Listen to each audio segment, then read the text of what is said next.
Ça se fait vraiment pas d'arriver en retard à ses propres funérailles, mais vous savez ce qu'on dit, hein.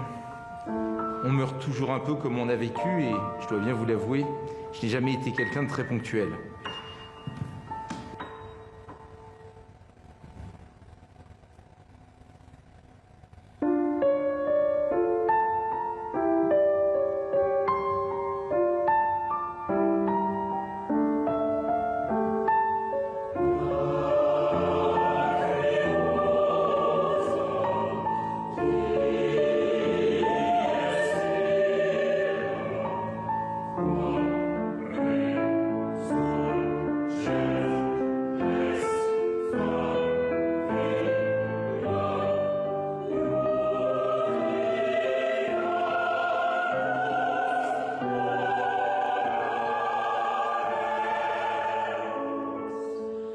Alors je ne sais pas comment vous l'imaginez, vous, le paradis.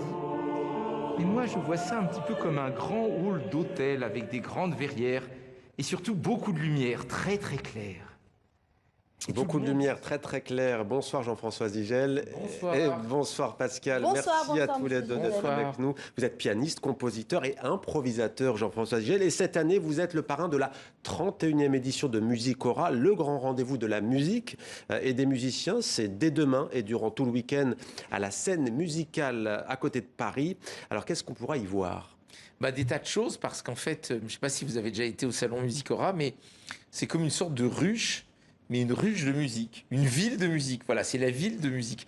Moi, ça me fait penser à une nouvelle de Berlioz où il imagine une ville entièrement dédiée à la musique. Alors, les avenues, les rues, il n'y a que de la musique, il n'y a que des stands de partitions, d'instruments, des ateliers, des conférences, des dédicaces d'artistes, des mini-concerts. Des noms de rues. Et un Pourquoi concert, pas. et un concert de vous. Et en plus, voilà. Alors, le concert s'appelle Requiem imaginaire. D'une certaine manière, vous mettez en scène votre propre oraison funèbre. Oui, en fait, on n'est jamais aussi bien servi que par soi-même. Donc, je me suis dit, autant faire son enterrement de son vivant. Plus sérieusement, l'idée a été, avec le magnifique chœur Spirito de Lyon, d'imaginer une cérémonie spirituelle et œcuménique. C'est-à-dire que c'est en 5 langues, c'est en 5 religions, ça couvre 5 siècles d'histoire. C'est un mélange entre mes compositions et les compositions du répertoire. Et on a essayé d'imaginer quelque chose de très fervent, avec une mise en lumière, avec des chanteurs qui chantent entièrement par cœur, qui sont mobiles, qui font une sorte de chorégraphie en même temps qu'ils chantent. Quelle langue ? Et il y a le latin, le slavon, l'allemand, l'anglais, le français, etc. Et tout ça donne un espèce de voyage spirituel à travers le temps qui couvre 5 siècles de musique. Et moi, je suis au piano, je relis les pièces, je fais voyager les gens. Et il y a une force incroyable. Vous savez, ça paraît triste comme ça de parler d'un requiem, mais si vous prenez le requiem de Mozart, le requiem de Fauré, c'est parmi les plus grands tubes de la musique classique. Les mélomanes adorent ça. Ils ont raison parce qu'il y a une ferveur, une intensité vraiment bouleversante. Alors, il y a aussi un concert surprise qui s'appelle Concert Performance. Je sais que vous aimez les nouvelles formes de spectacle. Avant d'en parler, je vais vous inviter à une nouvelle forme de spectacle très originale. Rien à voir avec Musicorama, mais vous allez voir, c'est original. C'est le bal de Paris de Blancali et nous l'avons testé pour vous. Cette ancienne discothèque branchée du centre de Paris propose une expérience artistique hors du commun. Pour assister au nouveau spectacle chorégraphique de Blancali, vous ne serez pas installé immobile dans ces fauteuils en velours. Blancali, chorégraphe franco-espagnol renommé, invente une nouvelle forme d'art. Il faut s'équiper notamment de ce sac à dos informatique muni de capteurs. Également ce casque de réalité virtuelle pour vivre le spectacle en direct. Je me suis dit, ça serait incroyable si un jour, ça pourrait se faire, un spectacle immersif complètement où le public et les danseurs se retrouvent dans un monde virtuel. Elle a réalisé son rêve. Deux danseurs professionnels nous emmènent au cœur d'un grand bal organisé en l'honneur de la jeune Adèle. Merci de nous inviter à cette fête fantastique. Comme dans un jeu vidéo, nous y assistons sous forme d'avatar, à tête d'animaux et en tenue de soirée. Pour Adèle, ma fille, pour cette femme si audacieuse, il faut oser rêver, ne pas renoncer. Je suis fier en tant que père Et à un moment donné, Adèle elle va dire à tout le monde pourquoi on ne continue pas la fête chez moi, dans ma maison de campagne. Donc on part dans un petit bateau et on se retrouve dans une île, dans une magnifique fête de campagne, dans un jardin très beau. Venez, montez tous sur le bateau.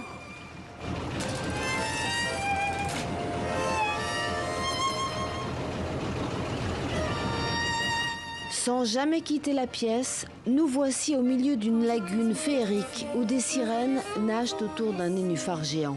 Je me souviens que je rêvais de nager parmi les sirènes. Dans mes rêves, une sirène me chante. L'équipe active un ventilateur pour créer l'effet du vent sur la proue du bateau. C'est splendide, on est vraiment ailleurs. Une immersion totale doublée d'une interactivité avec les danseurs professionnels.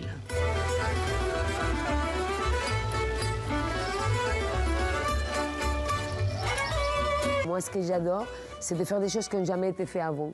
Et de savoir que c'est le premier spectacle complètement immersif qui a été créé au monde dans cette caractéristique, pour moi. Et c'est très fort parce que c'est aussi avoir un public qui va venir voir quelque chose qu'ils n'ont jamais expérimenté avant. Et ça, autant qu'artiste, je pense que de prendre des risques comme ça, c'est magnifique. Ce risque artistique augure-t-il du nouvel ère pour le spectacle vivant? En tout cas, cette première aventure en 3 dimensions a déjà conquis des milliers d'Espagnols, de Belges et de Français.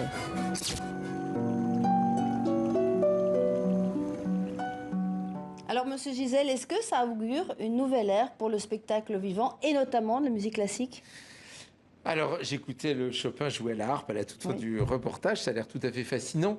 Oui, ce qui est certain, c'est que, en tout cas du côté de la musique classique et de ce répertoire tellement extraordinaire, et puis de tout ce qu'on invente, hein, c'est une musique très expérimentale, c'est une musique où il y a toujours énormément de compositeurs, d'inventions pour orchestre, pour voix, l'opéra, la musique religieuse, la musique de chambre, le piano, c'est très varié, mais on a peut-être un peu négligé le rapport aux autres arts, à la lumière, au spectacle. C'est-à-dire qu'on a un peu hérité du 19e le fait que le concert n'était pas un spectacle. Et je pense qu'aujourd'hui, puisque les gens se déplacent, après tout la musique, ils peuvent l'écouter chez eux, ils vont au concert pour voir un spectacle. Et donc, il faut arriver à trouver cet équilibre entre le concert et le spectacle. Alors, j'ai fait un mot valise qui n'est pas très joli, mais j'en ai pas d'autre à vous proposer, c'est le constacle.